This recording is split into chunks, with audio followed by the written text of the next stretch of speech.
Bonsoir à tous, merci de nous être fidèles. Tout de suite le sommaire de votre journal.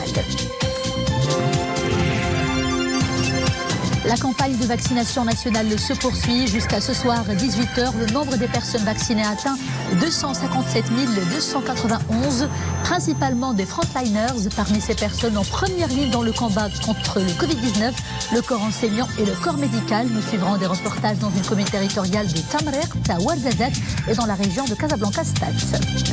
2 février, journée mondiale des zones humides, l'occasion de mettre la lumière sur les problématiques auxquelles font face ces espaces naturels. Nous suivrons un reportage de Sidi Bouraba qui n'est plus ce qu'elle était il y a quelques années déjà. Une page sport à suivre également. Nous irons au Cameroun où se poursuit le Chan. Demain, les hommes de Fessine Amouta croiseront le fer avec les locaux du pays hôte, les Camerounais. L'avant-dernière ligne droite est amorcée avec un moral et une forme qui ont retrouvé, fort heureusement, des couleurs.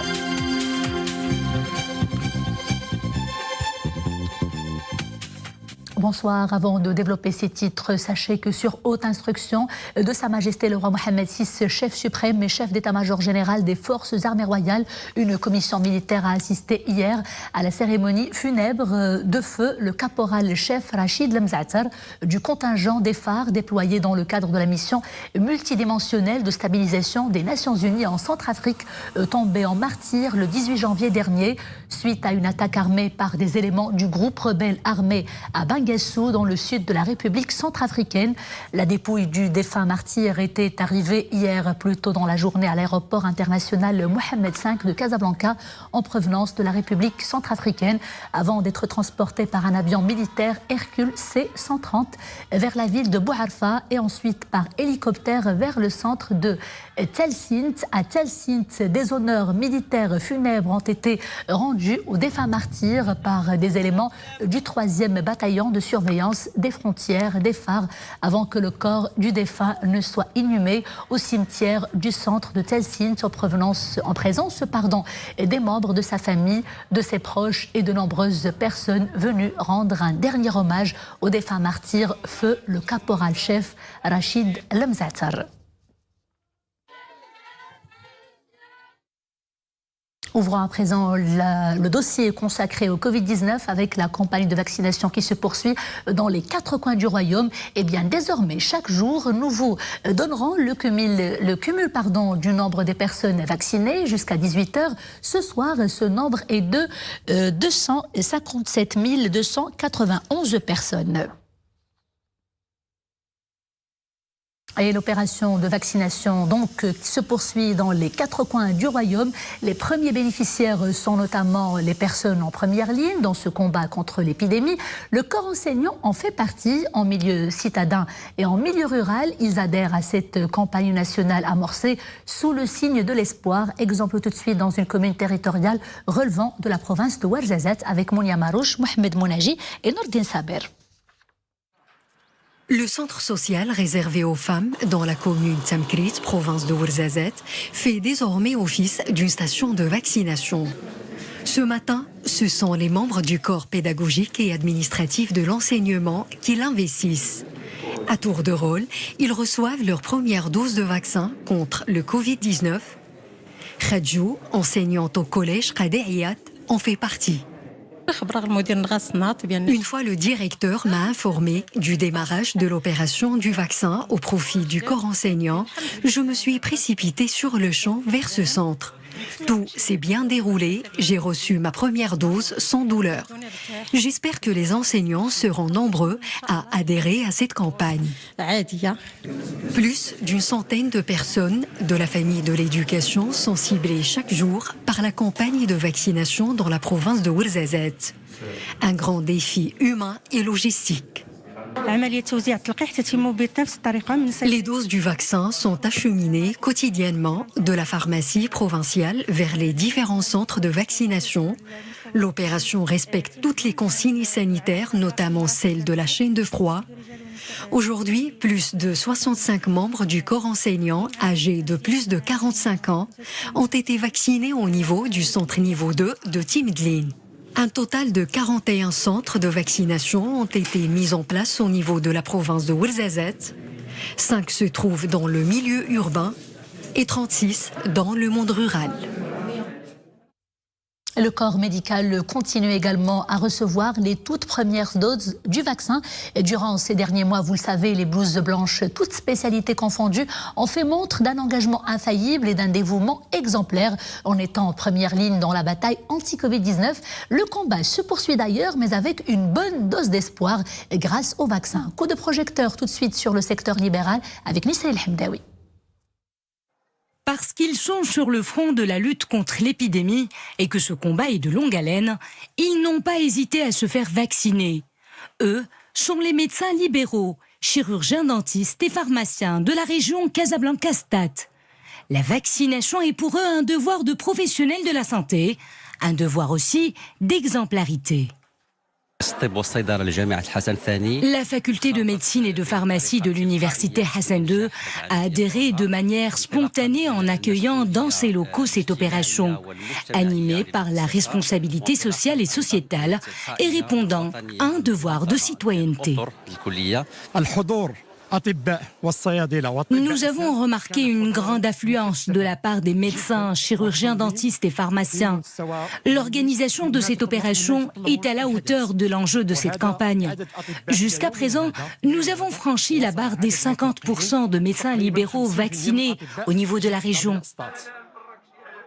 L'affluence est palpable. Cela semble être évident. Car en milieu hospitalier et dans les cabinets médicaux, le risque de contamination des médecins au Covid-19 est élevé. Le contact direct avec les patients y est pour beaucoup. La vaccination reste le seul moyen garant de leur protection et de celle des patients qu'ils reçoivent. Au premier jour de vaccination, 992 médecins et pharmaciens ont été vaccinés. Au deuxième, nous en dénombrons 1154 vaccinés. Et hier lundi, l'affluence était perceptible. Une aubaine, car cette adhésion rassure les citoyens. Même après la vaccination, il va falloir continuer à appliquer les gestes barrières. Nous ne pouvons espérer atteindre l'immunité collective escomptée que 3 mois après la seconde dose du vaccin. Parole de médecin, à bon entendeur. Les principaux indicateurs épidémiologiques à présent qui sont toujours en nette amélioration, à commencer par le taux de positivité qui descend désormais sous la barre des 8%, après avoir été il y a quelques semaines de près de 25%, c'est-à-dire à présent sur 100 tests Covid, moins de 8 personnes sont confirmées positives. Ces dernières 24 heures également, le total des cas positifs sur 13 117 tests effectués et de 835 cas Covid confirmés. Le deuxième indicateur est celui des décès, 22 depuis hier, 18h. La pression sur les services de réanimation est moindre également, 13 117 cas critiques ou sévères dans l'ensemble des hôpitaux du Royaume. Mais malheureusement, nous dénombrons toujours pas moins de 37 cas confirmés de patients intubés auxquels s'ajoutent 17 autres cas probables qui pourraient du jour au lendemain malheureusement se retrouver également sous intubation. Et on en parlait justement, fort heureusement, la dégringolade des principaux indicateurs relatifs à l'épidémie chez nous. Cela concerne, nous le disions tout à l'heure, les cas actifs, le nombre des décès, mais également le nombre des personnes admises en réanimation dans les hôpitaux du Royaume, dans un état sévère ou critique. Eh bien, quelle lecture peut-on associer aux principales tendances? Éclairage tout de suite dans ce sujet de Saïd El-Idrissi et Sarah Katir.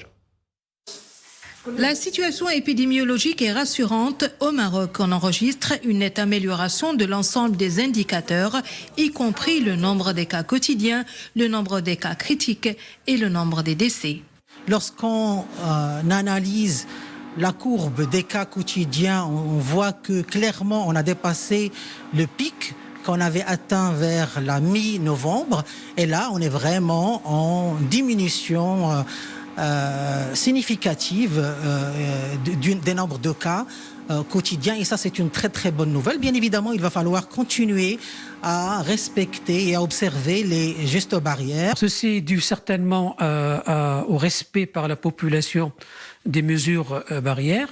Il est dû aussi au respect des consignes qui ont été données par les autorités lors des fêtes de fin d'année. Et on voit, quand on compare par exemple ce qui se passe au Maroc, parce qu'on a eu une baisse, on n'a pas eu une augmentation très importante, alors que dans d'autres pays, par exemple européens, on a une augmentation très importante après le déplacement des personnes et après les fêtes de fin d'année. Le service de réanimation et des soins intensifs du CHU Ibn Rushd à Casablanca, saturé il y a quelques mois, reçoit moins de cas critiques en cette période, une régression dépassant les 30%. On a encore des malades graves qui arrivent, certes, mais moins. Il y a encore la mortalité aussi a diminué. Il y a encore des morts, c'est vrai, mais la mortalité a diminué. Et ceci est dû à toutes les précautions qui ont été prises, aux efforts que la population en général est en train de fournir pour justement encercler cette pandémie.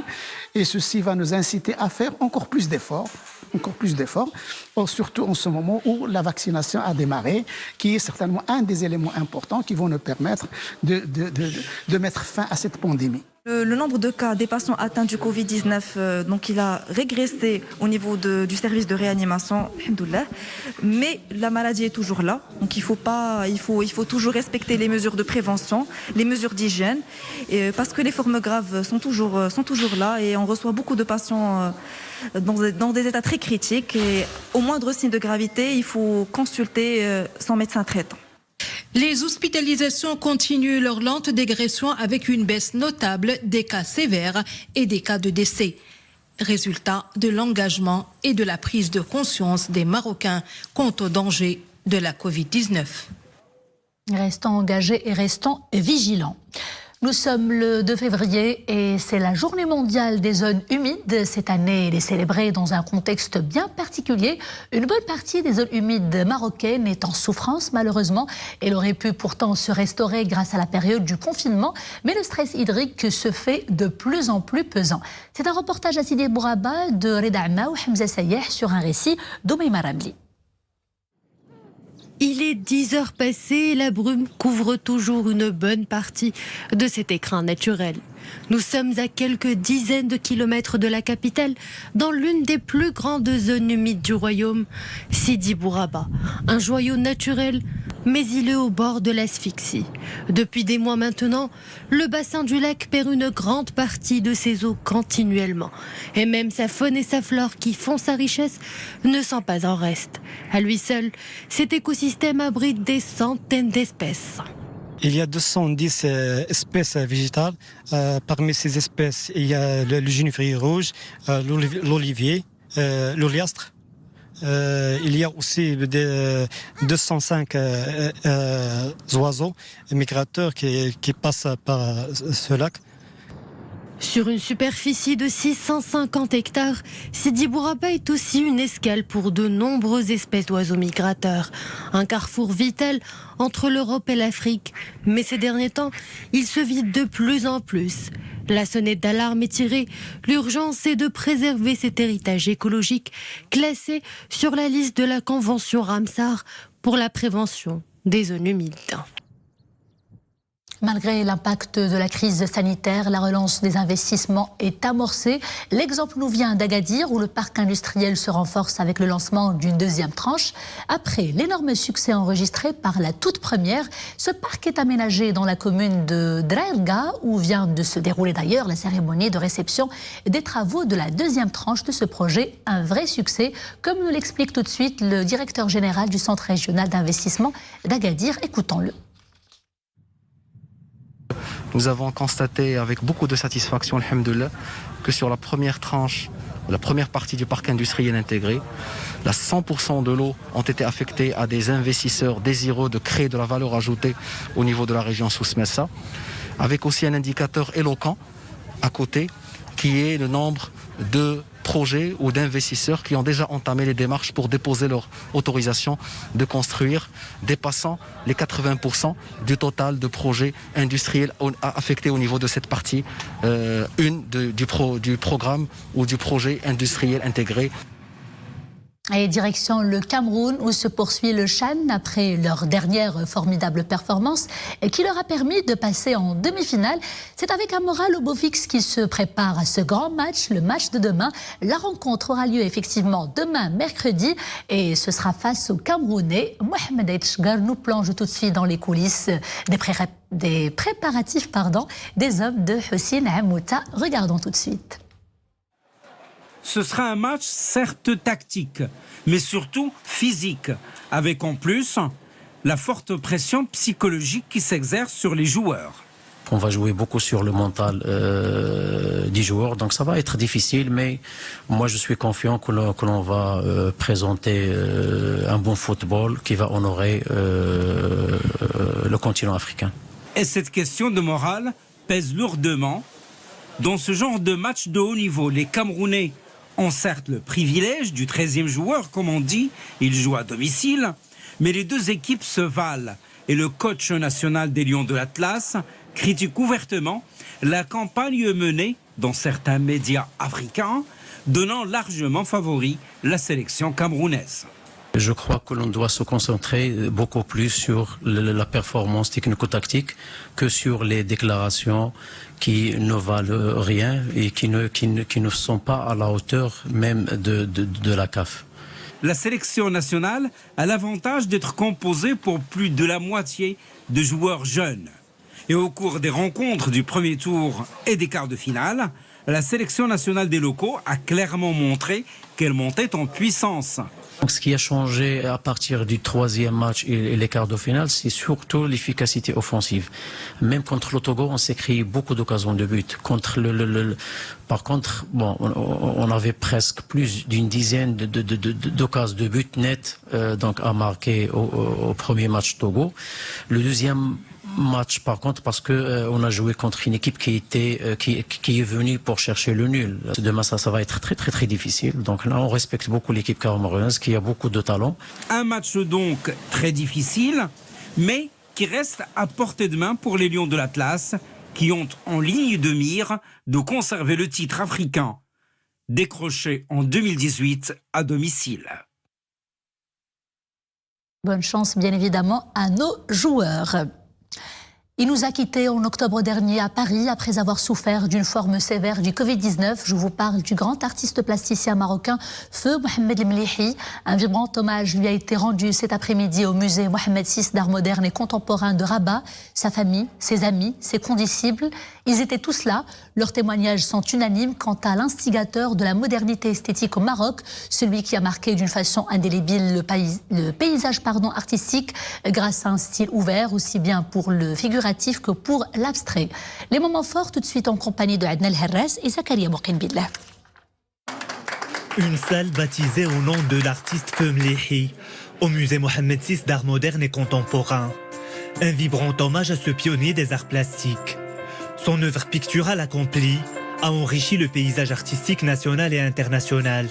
Des expérimentations géométriques, des recherches esthétiques et une quête permanente de nouveaux styles. Artiste cosmopolite et chef de file de la modernité marocaine, Mohamed Mlihi a contribué à diffuser la culture des arts plastiques. C'est une journée importante puisque nous rendons hommage à un artiste majeur de la peinture marocaine qui est Mlihi. Il a marqué l'histoire de ce pays. Et aujourd'hui, dans une période aussi compliquée et difficile, il est important de rendre hommage dans un musée marocain voulu par Sa Majesté le Roi à un artiste qui a marqué notre histoire. En présence de la petite et de la grande famille de Mlihi, des artistes, des intellectuels et des écrivains rappellent le parcours de ce grand peintre.